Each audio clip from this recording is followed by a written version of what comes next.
Got someone in the house, Karen. Oh my, Hi. this is my very first time of doing anything like this. Yeah, so well, thank you for joining us. What do you got to share with us? Well, my late husband passed away nearly 3 years ago, Okay. and he was diagnosed with Parkinson's disease for Mm. 29 years before he passed. Wow. And I mean, I didn't know that it could last that long. I know he was diagnosed at 51 and he died Yeah. at 80. Oh, okay, got it, And got it, got it. yeah, Wow. and I kept him at home with me for the entire time. Yeah.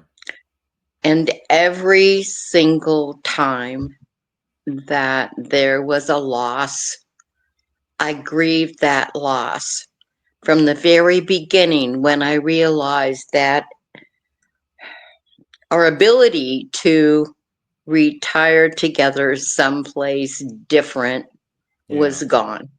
Yeah. From the time I knew that whatever it was that we would plan to do later wasn't going to happen.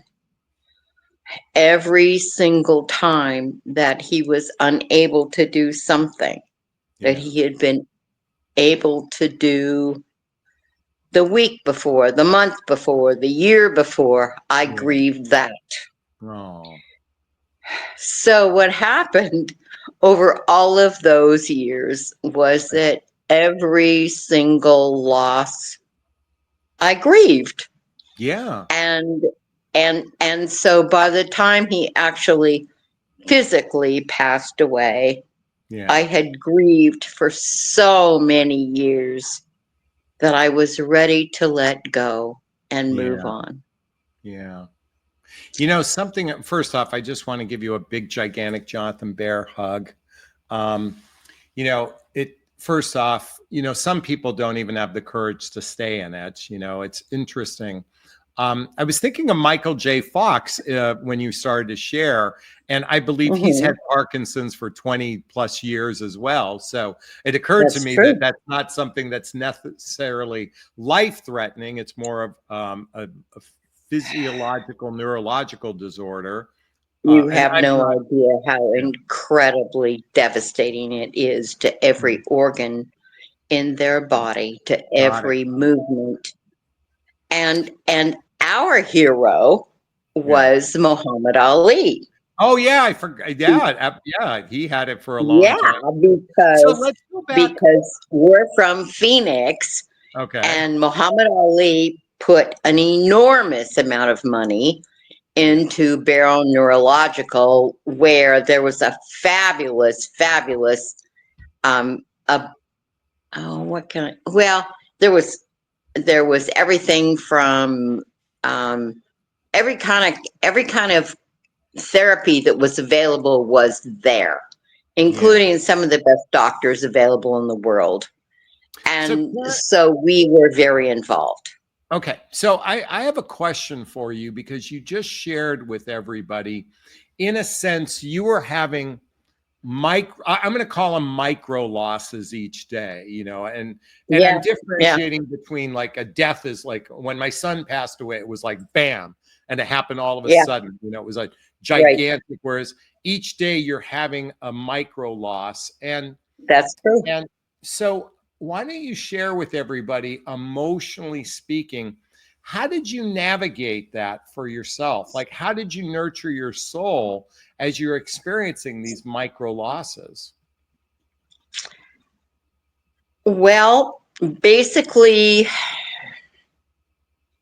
I was so intent Mm-hmm. upon making sure that he had the best quality of life that he could Okay. possibly have. And that was what I did. How good can his quality of life be today and tomorrow and next week and next month? And what can I do to help him achieve that? Yeah. And What? when I knew that I could do that, Yeah. then I had a purpose. I Mm. felt good about what I could accomplish. Yeah. It was a real, it was a really great thing for me to feel that I could do. And I always felt really good about that. And so I'm going to say this, and Yeah. people don't like to hear this, but what I'm going to say is that when he passed, I knew that I had done absolutely everything that I could Mm. possibly do to make his life as good as it could be while he was alive. Aw. And I felt okay about that. And so I was ready to move on. Yeah. You know, what came to mind is, God had sent him an angel, prior to you. I You don't were think so. you were sent as an Not even angel, close. huh? Not Not even close. close. You know No, what? no. He was very blessed to have an angel by his side. I think of when my mother passed away, and just watching my father at the hospital. You know, there was, when we talk about love, when we talk about love, we oftentimes have this romanticized version of love that's, candies and flowers and things like that. And I always say genuine love is wiping the vomit off someone's face while they're going through chemotherapy. Yeah, That is genuine love. So, what you shared with all of us tonight is you coming from the heart. And you said what was interesting about that is it gave you purpose. Like it really allowed you to do something right, extraordinary. You were right, effectively his doctor, his nurse, his chauffeur, yeah, his yeah, anchor, like yeah, all these things, yep. I suspect. And you took on this giant role. And I don't think you came to this, your spirit came in this body to be this person, to not just, No, no, not nope. What? no. I never wanted to be a nurse or a caregiver. No, I The get only that. Yeah. reason I was there is because Yeah. I loved him and he deserved that level of care, and I Well, would give it to him. and I let me just expand upon that. You are, it seems to me, a person that genuinely loves from the heart. You called in an opportunity to be as loving as you can possibly be. It may not be what you wanted to do. You may have wanted to travel the world and see the pyramids and do all those things. And yet, your calling, your purpose was to do something incredibly noble.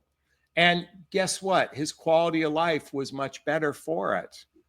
And Absolutely. so, okay, so what are you doing now? Like, are you going to go see the world? Like, what's on the agenda for Karen? Well, believe it or not, my mother is 101 and a Wow. half, and Wow. she Wow. lives 2 miles from me. Oh, So guess wow. what? I am the only person here. And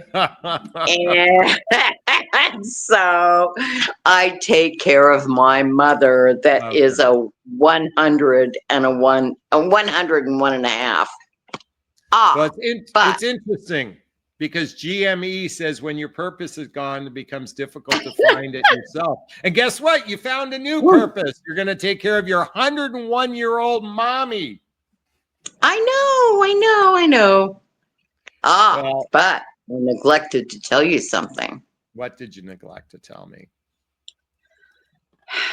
A man that I met, oh, I don't know, 1988 or Okay. 1989, who kept track of me all of Okay. these years and Yeah. kept track of my husband all of these years, Yeah. contacted me after he passed, Okay. and we are in touch. And it's a wonderful Ah. thing. Where does he live compared to you? Just how far apart? Oh, 400 or 500 miles. Okay, of course it's that. It wasn't around the Oh, corner. boy. I don't have time. I don't have time for somebody around the corner anyway. Oh, You know, let's be well, honest. So I suspect then you're watching my channel to navigate this this kind of I I don't want to call it a pen pal or anything like that, but no, well, let's hope you no, two can get together and meet and have a drink and go out and have a good time yeah, with each other. we have, Oh, you have and physically it's met. oh yeah, Oh, and is that a wink wink? Oh oh, yeah. oh yeah, oh yeah. All It's right. All and right. it's really incredibly amazing, and Oh, we're doing very well, okay, even good. though it's one of those long distance relationships that may never be um, what a lot of people are looking for. But Yeah. at our age, I'm Yeah. 77 and he's 81, Yeah. that we see each other when we can Yeah. is really okay. He You has a know what? purpose, I have a purpose, and we're all right. Look, if you watch my channel, you know I'm a big proponent of life partnership based relationships. Probably because I started this business in my 40s and it's evolved over the last 15 to 20 years. And yet, what I recognize as we get into our 60s and beyond, you know what?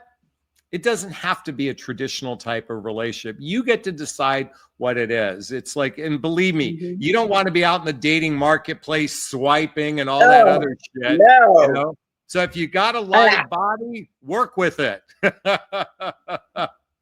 no, it really is a very um, um, satisfying relationship for both of us. How Well, about if I put amen it to that way? that. Well, Karen, I want to thank you for being kind enough to all of us to share your story. You know, I want to give you some big props. And I want to just Thank reach you. into the camera and give you a big, gigantic Jonathan Bear hug, if that's okay. Thank Jonathan. I've been watching you for some time and I've never been brave enough to do this. Well, So we love your I bravery. Thank you, thank Karen. Bye you. now. And Bye. and I hope you appreciate what I've had to say. Oh, very much so. We all appreciate, and everybody's been saying that in the comments. So Oh, thank you. thank you We'll so talk to you soon. much. Wow, Karen was not only brave, but she shared us a fantastic story about love. You know, I've often said real love is wiping the vomit off of someone's face when they're going through chemotherapy. Here's a woman who had a purpose by being, you know, she didn't want to be the nurse and all that sort of thing. That's not what she wanted, but she found her purpose in that. And what's interesting how the universe is working, because she must be an amazing caretaker because her 101-year-old mother needs her now. And you know what? Doesn't have to be we see the world. You don't have to put your finger on top of the Eiffel Tower, the pyramids to have a fulfilled life. You know, we can find fulfillment in a variety of different things. And in her case, her purpose was to be a nurturer. Her purpose was to be that loving person for people that needs her. And I think that's one of the most altruistic things that a person can do. So a lot of props to Karen. Big hugs to her as well. Joe Daisy is clapping. Um, yeah, Karen. And Sherry says, what a wonderful conversation. All right, I'd like to hear your thoughts on all this. Post a comment below. I do my best to read them all in the first 24 hours. And if you find value in my videos, please hit that like button. Please share this video. Please subscribe to my channel and hit that notification bell so you can be notified. Is it this way? Notification bell so you can be notified of videos as well. Also, if you want to connect with me directly, there's links below to schedule a discovery call with me to see if working with a coach is right for you. There's a link to join my group called Midlife Love Mastery, where you can have direct access to me on a regular basis. There's a link to get the books I recommend, to follow me on social media, to get my free gift, and to get my dating vows, all listed below.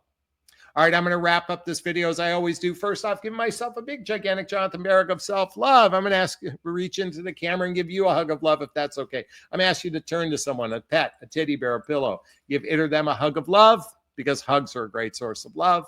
And let's face it, we could all use more love in our lives. I want to thank Joe Daisy and GM and Sherry, and of course, Karen and Donna. And I want to thank Poultry Flowers and Annika for the donation this evening. And Catherine and Gigi and Eleanor and Helen, everybody that was on tonight, big hugs. Have a wonderful evening. Be well. Bye now. Bye-bye. Bye.